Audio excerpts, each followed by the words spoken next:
Hello बच्चों। इस video में हम राउल्ट का नियम डिस्कस करेंगे।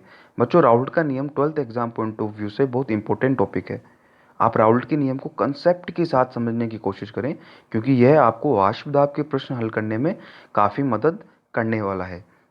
बच्चों, राउल्ट का नियम वाष्पशील विलय को विलायक में मिलाकर बनाए गए विलयन के लिए दिया गया है। हालांकि हम आगे जाकर अवाष्पशील विलय को विलायक में मिलाकर बनाए गए विलयन के लिए भी इस नियम को अप्लाई करेंगे। राउल्ट के नियमानुसार एक निश्चित ताप पर विलयन में उपस्थित एक वाष्पशील अवयव का आंशिक वाष्प दाब उस अवयव की शुद्ध अवस्था में वाष्प दाब एवं उस अवयव की मोल भिन्न के गुणनफल के बराबर होता है। बच्चों, इसको समझाने के लिए मैंने एक एग्जाम्पल लिया कि एक पात्र है, उसमें मैंने दो अवयव ए व बी मिलाकर एक विलयन बनाया है। यहाँ ए व बी दोनों वाष्पशील है, अर्थात दोनों का वाष्पन संभव है। अब ये मैंने लिख दिया है, देखिए यहाँ पर। अब मैंने विलयन में ए का वाष्प दाब पी ए मान लिया और बी का आंशिक वाष्प दाब पी बी मान लिया। बच्चों, यहाँ पी ए और पी बी ए व बी के वाष्प दाब हैं, जो उस स्थिति में है जब विलयन बन चुका है। यानी आपने ए व बी को मिक्स कर दिया, विलयन बन गया। अब विलयन में ए का वाष्प दाब, या अब आप क्या कहेंगे, आंशिक वाष्प दाब पी ए है और बी का आंशिक वाष्प दाब पी बी है।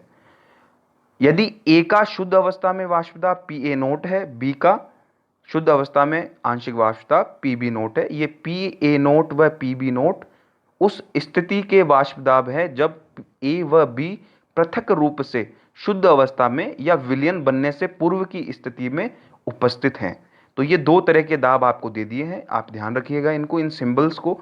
अब आगे विलयन में ए की मोल भिन्न एक्स ए ले ली और बी की मोल भिन्न एक्स बी ले ली। अब बच्चों, हम राउल्ट का नियम लगाते हैं। राउल्ट का नियम क्या कहता है कि किसी भी अवयव के लिए विलयन में वाष्प दाब, यानी विलयन का वाष्प दाब हमने क्या लिया, पी ए, बराबर होता है उसका शुद्ध अवस्था में वाष्प दाब, यानी पृथक रूप से जब वो होगा तो पृथक रूप से हमने क्या लिया, पी ए नोट गुणा उसकी मोल भिन्न यानी एक्स ए। तो ये हमने राउल्ट का नियम ए पर लगा दिया। इसी तरह आप बी पर भी लगा सकते हैं, पी बी बराबर पी बी नोट गुणा एक्स बी। बच्चों, अब ये दोनों हमने निकाले क्यों? इसलिए निकाले कि अगर ए व बी वाष्पशील अवयवों को मिलाकर आप विलयन बनाते हैं और अगर आपसे विलयन का कुल वाष्प दाब यानी पी पूछ लें, तो आप क्या कर देंगे, इसका वाष्प दाब प्लस इसका वाष्प दाब यानी पी ए पी बी। तो हमने यहाँ P A naught P B naught की मदद क्यों ली कि यदि आपको दोनों अवयव का शुद्ध अवस्था का वाष्प दाब दिया जाए तो आप क्या कर सकते हैं, उनकी मोल भिन्न से गुणा कर कर पहले विलयन में वाष्प दाब निकाल सकते हैं, यानी उनका आंशिक वाष्प दाब निकाल सकते हैं। उसके पश्चात आप दोनों को जोड़ दें तो आपके पास कुल वाष्प दाब आ जाएगा। तो मैंने यहाँ लिखा है P equals to P A plus P B. अब आप पी ए और पी बी की जगह ये दोनों वैल्यू रख सकते हैं, तो क्या आ जाएगा, P equals to P A naught x A plus P B naught x B. और ये इस फॉर्मूला पे बेस्ड आपको क्वेश्चंस की प्रैक्टिस करनी चाहिए। बच्चों, यदि विलयन में विलय अवाष्पशील हो तो आप क्या करें? बच्चों, अगर विलय अवाष्पशील है, मैंने ले लिया ए है विलय, वो अवाष्पशील है, तो उसका वाष्प दाब यानी पी ए नोट, ये पी ए नोट क्या हो जाएगा, जीरो। क्योंकि अवाष्पशील यानी उसका वाष्पन संभव नहीं है, वाष्पन संभव नहीं होगा तो वाष्प नहीं बनेगी, और वाष्प नहीं बनेगी तो कोई वाष्प दाब उसका होगा नहीं, तो ये जीरो हो गया। तो ये स्टेप पूरा जीरो हो जाएगा। तो P इक्वल्स टू आ जाएगा आपका P B naught x B, यानी अब विलयन में केवल विलायक का वाष्प दाब का ही हिस्सा होगा। चलिए बच्चों, अब इस पे बेस्ड मैं दो न्यूमेरिकल आपको दिखा रहा हूं यहाँ पर। पहला न्यूमेरिकल है, विलयन में अवाष्पशील विलय की मोल भिन्न 0.1 है तथा जल का वाष्प दाब यदि 30 mmHg है तो विलय का वाष्प दाब बताइए। आप फॉर्मूला लगाइए कि आपको विलयन का वाष्प दाब निकालना है, तो P विलयन बराबर P A naught x A plus P B naught x B.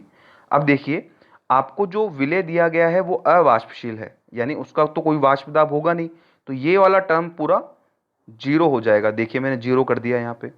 अब मुझे रखना है यहाँ पी बी नोट का वैल्यू और X B. P B naught यानी विलायक का वाष्प दाब, वो कितना है, 30, मैंने रख दिया 30। अब रखना है आपको विलायक की मोल भिन्न, तो विलायक की मोल भिन्न आपको यहाँ दी नहीं हुई, पर विलय की मोल भिन्न दी हुई है कितनी, 0.1। बच्चों, आपको पता है कि अगर कोई विलयन में दो घटक हैं तो दोनों घटकों की मोल भिन्न का योग होता है 1, तो मैंने कर दिया x A plus x B बराबर 1। यहाँ आपको ए की मोल भिन्न दी हुई है तो आपने 0.1 रख दिया, तो एक्स भी आ जाएगा 1 माइनस 0.1, तो 0.9। आपने 0.9 यहाँ रख दिया फॉर्मूला में, आपका आंसर आ गया 27 mmHg। चलिए दूसरा न्यूमेरिकल देखते हैं। शुद्ध अवस्था में अवयव ए व अवयव बी का वाष्प दाब क्रमशः 100 mmHg व 200 mmHg है। दोनों को मिलाकर विलयन बनाया गया। यदि एक्स ए 0.4 है व एक्स बी 0.6 है तो विलयन का वाष्प दाब बताइए। तो आप फटाफट फॉर्मूला लगा दीजिए, पी विलियन बराबर P A naught x A plus P B naught x B. बच्चों यहाँ पर आपको देखिए ए का भी दिया हुआ है वाष्प दाब, बी का भी दिया हुआ है, यानी यहाँ पर दोनों वाष्पशील है। यहाँ पर एक अवाष्पशील था इसलिए आपने 0 किया था।